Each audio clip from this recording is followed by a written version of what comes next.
श्रीराम समर्थ. श्री गणेशाय नमः. जय जयाजी श्रीरामा, अनुपम्य तुझा महिमा. तव कृपा बळे माझी या नेमा, सिद्धी पावविले दातारा. श्री गणेशाला, शारदेला, समर्थ सद्गुरूंना वंदन करून क्षणभर नामस्मरण करू. अधिक मास महात्म्य ग्रंथाचा 30वा अध्याय श्रवण करू. ओम नमो भगवते वासुदेवाय.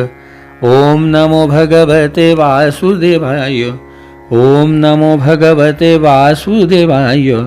ओम नमो भगवते वासुदेवाय. ओम नमो भगवते वासुदेवाय. गोपाल कृष्ण भगवान की जय.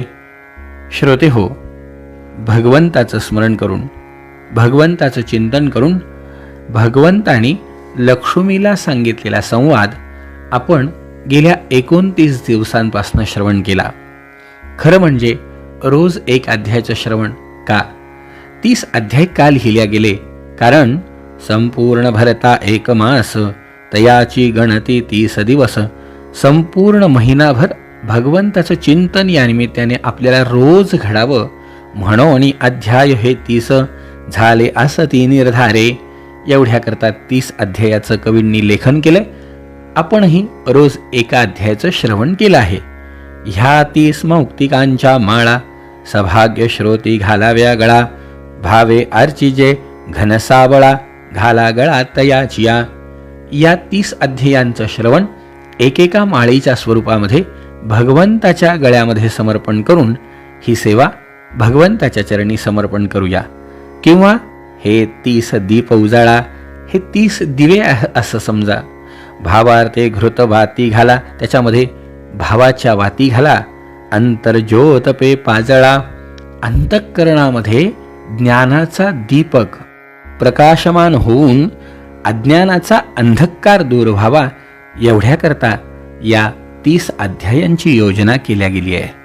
संपूर्ण ग्रंथ जरी न होय श्रवण, अनेक अडचणी, दगदगीचा काळ आणि मागे असलेल्या कामांचा व्याप, यामुळे कदाचित 30 दिवसांमध्ये 29 दिवस आम्हाला श्रवण जरी झालं नसेल, तरी आजचा हा एक अध्याय जरी आपण श्रवण केला, तरी शेवटीला अध्याय हा पूर्ण श्रवण फलप्राप्ती जाण.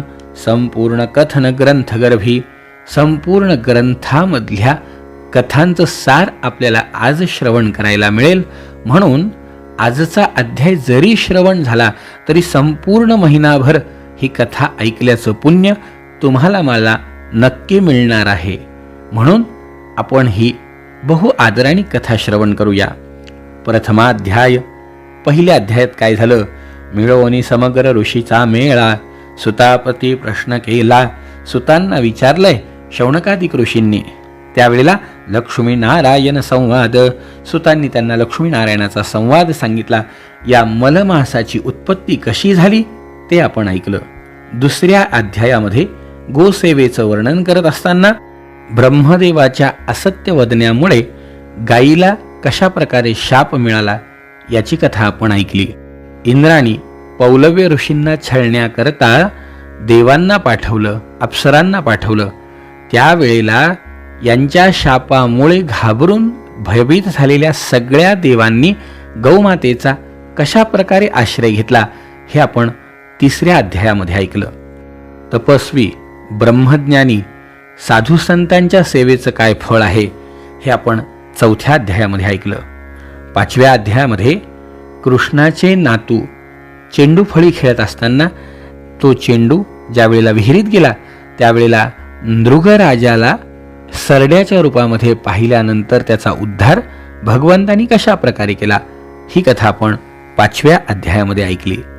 6व्या अध्यायामध्ये दानाचा महिमा ऐकला. दीपदानाने विप्र स्त्रीचा उद्धार कसा झाला, मांजरीचा उद्धार कसा झाला ही कथा ऐकली. 7व्यामध्ये शांकलीनी दिवा विझवल्यामुळे कशा प्रकारे अधोगतीला गेली हे आपण ऐकलं. 8व्या अध्यायामध्ये ज्योतिषी, उत्तम ज्ञानी असलेला विप्र, पण तो कृपण होता. उत्तर देशामध्ये नर्मदेच्या काठावर राहत होता. त्याच्या पत्नीमुळे त्याच्यावर भगवंताची कृपा कशी झाली आणि त्यांनी विविध दान कशा प्रकारे केले ही कथा श्रवण केली. 9व्या अध्यायामध्ये 7 दिवसांच्या पुण्योदकानी एका सेवक असलेल्या स्त्रीचा एका ब्रह्मज्ञानी स्त्रीने कसा उद्धार केला, काशीनाथ म्हणून पुन्हा जन्माला आल्यावरती पुन्हा तिघांचा उद्धार कसा झाला ही कथा आपण ऐकली. 11व्या अध्यायामध्ये आपण भगवंतानी 5 पर्वांचा जो महिमा सांगितला त्यातल्या वैधृती आणि व्यतिपाताचा, 12व्या अध्यायामध्ये अमावस्या आणि पौर्णिमेचा महिमा ऐकला. 13व्या अध्यायामध्ये आपण दशमी, एकादशी, द्वादशी या व्रताचा महिमा ऐकला. त्याबरोबर अंबरीश राजाच्या कथेला सुरुवात करून 14व्या अध्यायामध्ये अंबरीशाचा कसा उद्धार झाला ही कथा ऐकली. भगवान श्रीरामांनी कशा प्रकारे विभीषणाचा उद्धार केला, शतमुख रावणाचा वध केला ही कथा आपण 15व्या अध्यायामध्ये ऐकली. इंद्राची अप्सरा स्मृतिविलासिनी दुर्वास ऋषींचा शाप तिला कशा प्रकारे मिळाला आणि मैत्रीच्या कृपेने कशा प्रकारे तिचा उद्धार झाला पुण्य प्रदान केल्यामुळे हे 16व्यामध्ये ऐकलं. धर्मशास्त्र सगळ्या गोष्टी ज्ञान असलेल्या प्रतिष्ठान नगरामधला एक वृद्ध विप्र आणि त्याची पत्नी यांनी 3 दिवसांचं व्रत आचरण केल्यावरती एका पिशाच्याचा उद्धार कशा प्रकारे केला 17व्यात ऐकलं. विंध्याद्री पठारावरती गर्ग नामाच्या नगरीमधला एक भृगुगोत्री विप्र याची कन्या तिला वैधव्य प्राप्त झालं. वैधव्य झाल्यानंतर कशा प्रकारे तिने केलेल्या व्रतामुळे भगवान महादेवानी मंगळागौरीच्या रूपामध्ये काशीला तिला स्थापन केलं हे आपण 18व्या अध्यायामध्ये ऐकलं. 19व्यामध्ये विप्रदास नावाचा एक सेवक त्यांनी आपल्या पत्नीसोबत हे व्रत आचरण केल्याचं फळ त्यांनी ब्रह्मराक्षसाचा कसा उद्धार केला ही कथा ऐकली. सौराष्ट्र देशामधला सोमशर्मा नावाचा विप्र भगवंताच्या कृपेने पिशाच्याचा उद्धार त्यांनी केला ही कथा आपण 20व्या अध्यायामध्ये ऐकली. 21व्या अध्यायामध्ये आपण माहूर देशी राहणारा एक सदाचारी गृहस्थ पण कुष्ठरोग झाला आणि गंगा स्नानाने त्याचा कसा उद्धार झाला ही कथा श्रवण केली. 22व्या अध्यायात आपण श्रवण केलं की महिस्मृती नावाच्या नगरामधला एक सदाचारी विप्र, संतती नव्हती, रस्त्याने जाणारा एक पांथस्थ नारायण नावाचा मुलगा आपल्या घरी ठेवून घेतला आणि त्याच्या पायगुणांनी याला एक मुलगा एक मुलगी झाली. कालांतराने विप्राची स्वारी पंचत्व पावली. सटवाईंनी लिहिलेल्या 2 मुलांच्या भाग्याची माहिती असलेल्या नारायणाने घर सोडून निघून जाण्याची तयारी दाखवली. त्यावेळेला 2 मुलांनी अडवलं पण नारायणाची स्वारी निघून गेली ही कथा 22व्यामध्ये. 23व्यामध्ये त्याच विप्र कुमाराला गोधन दान केल्यानंतर पुण्य प्राप्त करून देऊन नारायणाने त्याचा उद्धार केल्याची कथा ऐकली. याच विप्राची एक मुलगी जार कर्म करण्यासाठी, वेश्या व्यवसाय करण्यासाठी गेलेली असताना तिच्या घरी जाऊन दानाची महती तिला सांगून तिचा उद्धार नारायणाने कशा प्रकारे केला ही कथा आपण 24व्यामध्ये ऐकली. 25व्या कथेमध्ये आपण ऐकलं की स्वतः पार्वती मातेने भगवान महादेवाच्या प्राप्तीकरता अधिक मासाचा कशा प्रकारे व्रताचा आरंभ केला, त्याची फलश्रुती कशा प्रकारे मिळाली आणि तीच कथा भगवतीने अरुंधती मातेला कशा प्रकारे सांगितली ही कथा श्रवण केली. 26व्या अध्यायामध्ये आपण ऐकलं की मंडन प्रधानाच्या पत्नीने राजपत्नीला अधिक महिन्याचा महिमा समजावून सांगितला पण वीरबाहूची जी पत्नी होती तिने ते ऐकलं नाही, त्याचा परिणाम तिला दुःख भोगावं लागलं ही कथा 26व्या अध्यायात आपण ऐकली. 27व्या अध्यायामध्ये आपण या व्रताचा 1 दिवस आचरण करा, महिनाभर आचरण करा, जे माहिती असून करा न माहिती असून करा पण फळ आपल्याला नक्की मिळणार, हे कशा प्रकारे मिळणार ही कथा आपण ऐकली. सुशर्म राजा आणि अंगिरा ऋषी यांच्यामधला संवाद आपण 27व्यामध्ये ऐकला. 28व्या कथेमध्ये आपण पतिव्रता धर्म याचा अधिकार, काश्मीर देशाचा धर्मशर्मा द्विज, त्याची कांता पतिव्रता, हिला 2 मुलं झाले आणि दोन्ही मुलं शरीराची लाही लाही होत होते.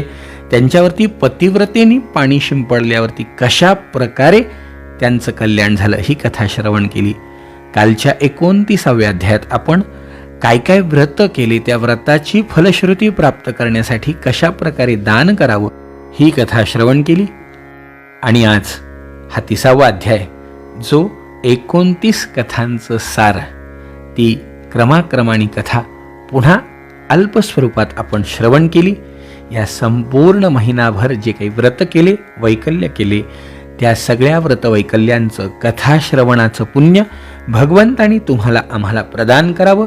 तुमच्या माझ्या जीवनामध्ये भक्ती, ज्ञान, वैराग्य या सगळ्या गोष्टींची जागृती व्हावी, हे मागणं भगवंताच्या चरणी मागूया. आणि आजपर्यंत केलेल्या कथेला पूर्ण विराम देऊया. श्रोते हो, अधिक ज्येष्ठ मासाच्या निमित्ताने गेल्या 1 महिन्यापासून आपण अखंडितपणे या अधिक मास महात्म्य कथेला जगभरातून दिलेल्या उदंड प्रतिसादाबद्दल खूप खूप धन्यवाद. सर्व ज्येष्ठ श्रेष्ठांना सादर वंदन आणि सर्व श्रोत्यांना खूप खूप धन्यवाद. कालच्या अध्यायात निवेदन केल्याप्रमाणे अनेक श्रोत्यांना आम्हाला काही दक्षिणा देण्याची इच्छा आहे. ही दक्षिणा देत असताना काही तांत्रिक अडचणीमुळे नेहमीप्रमाणे आपण गुगल पे, फोनपे करताना आपल्याला काही अडचणी निर्माण झाल्या. बऱ्याच जणांची इच्छा असते की कथा संपली आहे त्याच दिवशी आम्हाला यथाशक्ती भिक्षा समर्पण करायची आहे. तर श्रोते हो, ही तांत्रिक अडचण दूर होत असताना आपण आजच्या आज जो मानसिक संकल्प केला आहे तो भगवंताला मिळालेला आहेच.